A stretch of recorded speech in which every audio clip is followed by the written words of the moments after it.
Hi there guys, thanks so much for tuning in to this Sigma UK product presentation. I hope you're all well. My name's Tim from Sigma UK and this is Matt from Sigma UK. Hello. Hi. Today we have an announcement of a new lens. Actually, it's not quite a new lens, it already exists in our lineup, but at the moment it's only on L mount and Sony E mount. But today we're announcing it for a brand new mount, and that is Fuji X Mount. So yeah, tell us a bit about it, Matt. Yeah, this is the Sigma 18 to 50mm F2.8 DC DN lens. Yeah, perfect small little lens for replacing your 18 to 55mm kit lens, essentially, if you've already got one of those in your bag. So yeah, and it's from our contemporary lineup. So if you're familiar with Sigma, we've got art, contemporary, and sports. Those are our three kind of ranges. Yeah. And the contemporary range is sort of specifically designed to be very portable, very small and light, good for carrying around in your bag all day if you're on a hike, or if you're going travelling, or if you just prefer to travel light. Yeah, perfect general use lenses, really, aren't they? Yeah, absolutely. Yeah. And you can see, I'm sure you can see here, that this is a very, very small lens. It's about 75mm high and about 65mm wide, so it's really, really tiny. Yeah. But yeah. We touched upon the 18 to 55 lenses that you might already have in your kit bag. Main differences, usually your standard lens that you get with most kits that you buy tend to be an f3.5 to 5.6 aperture.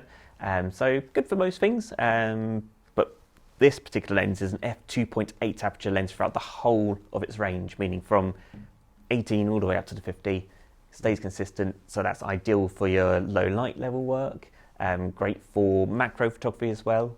It's got about 12cm close focus distance, so if you like taking your insects, food photography. Yeah, that's right. Yeah, that gives you a magnification ratio about 1 to 2.8, which is great. So, very good. Yeah, really, really nice. So it's not quite true macro, but it's pretty good. Pretty good, yeah. Right up there. Yeah, from the results that we've seen, you could probably put a few on screen right now. Actually, they're really, really good. Yeah, flowers, insects, all that stuff. Yeah. Perfect.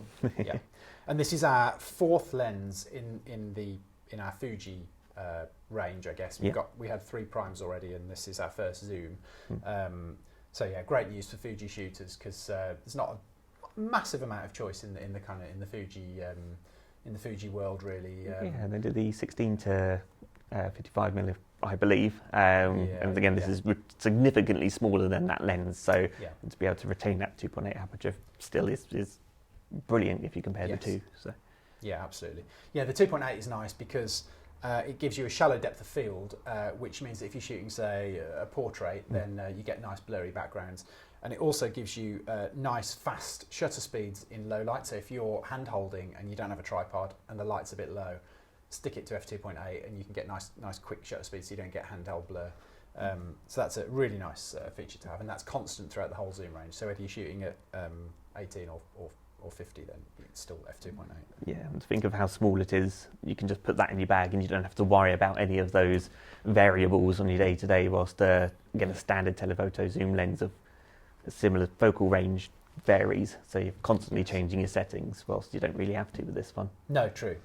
So who do we think is going to buy this? Who's it for? Like we mentioned macro already, haven't macro, we? Yeah, macro, food photography, if you're into blogging, that sort of stuff, that would be ideal. Yeah. Good little travel lens. Travel lens, landscape? Yeah. Landscapes, yeah, especially at the wide end. It's 18mm, but of course, because it's a crop lens, it comes out to be 27mm. So that's about right for a lot of landscape photographers. It's wider than your field of vision, which is roughly about 50mm. Yeah. So anything wider than that is going to be ideal. Yes. And then going up through the range, I guess in the middle, well, for the whole range really, you've got weddings and events, very useful for that.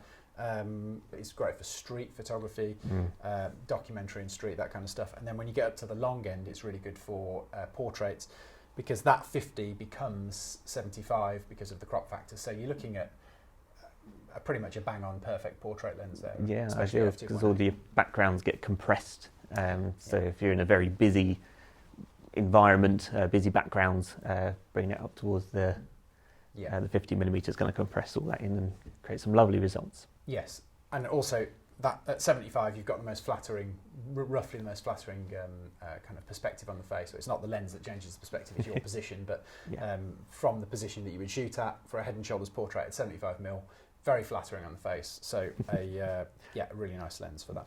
Yeah, the other great thing with the 18-50, it's ideal for vlogging. So again, with that 2.8 aperture, low lightability, absolutely perfect. With its small size, you can put that onto a gimbal. Again, so lightweight that you don't have to rebalance it that much. With the zoom as well, the throw's quite short on it, so you don't really have to attempt to try and rebalance every single time that you're trying to take your video. Yeah, and it weighs in at under 300 grams, so it's a pretty light lens, really. I mean, it's like they don't get much lighter than that. Not really. Yeah, that's pretty light. So it's a really good kind of all-in-one kind of utility lens, fast aperture, very small and light, good for video, good for all different types of photography, apart from really specialist things like aviation photography or seabird photography or something, because it's not long enough. But pretty much everything else, it's a really good tool. The great thing about it as well is the glass elements in it. So even though it's part of our contemporary line, we're not compromising at all on the optics on the lenses, whereas again in cheaper lenses you might see that. So what elements we've got in there? We've got some high quality elements in this one, haven't we? Yes, so there's 3 spherical lenses in here and 1 SLD element. So SLD stands for special low dispersion. It's they're more expensive to produce. A spherical particularly quite expensive to produce, and there's 3 of them in here, and they stop optical aberrations of various types. So you get a much cleaner image without any or very little chromatic aberration and distortion and vignetting and so on. Really nice optical design. Ideal. And then in terms of the materials, we've also got the rubber ring around the back of the lens. So this just helps with dust and water. So again, it just keeps that away whilst you're trying to record your video or out on the shoot and whatnot. So keep it away from your sensor. Yes, and the barrel of the lens, the body, the outer barrel, is made out of a material called TSC, stands for thermally stable composite, and it's very tough. It looks sleek. It's quite small and light, so it's a really good material. But the kind of the big trick up its sleeve is that it has a very similar thermal expansion rate to aluminium. Now the interior of the lens is made of aluminium and the exterior is made of TSC, and because they have a similar thermal expansion rate, as the temperature changes it expands and contracts at the same rate as the inside part of the lens, so you have very predictable behaviour and a sort of very stable lens, so whatever kind of conditions you're using it in, it stays nice and solid. So when do we expect to see the lens? Yeah, so today is just the announcement date, of course, the 14th of November, but so until it's on the shelf, we've got about 2.5 weeks to wait. It's the 2nd of December is the actual global sales release. Yeah, so, not long to wait then. No, not too long, no. And of course you can pre-order it from today on all the usual UK retailers. So but it's only $429 if I remember rightly. So brilliant price for a 2.8 lens. Yeah, very good price. Perfect if you're upgrading from a Fuji kit lens. I mean, perfect for that. Ideal. Yeah, getting that 2.8 aperture in that kind of size. Yeah, amazing. Brilliant. So looking forward to that one. Indeed, yeah. So just one more thing to tell you about, maybe before we go, and that is a cashback promotion that we've got on at the moment. This is not for Fuji lenses, for L mount and Sony E mount lenses, and there's 6 lenses in the cashback. 2 of them are £170 off, and 4 of them are £85 off.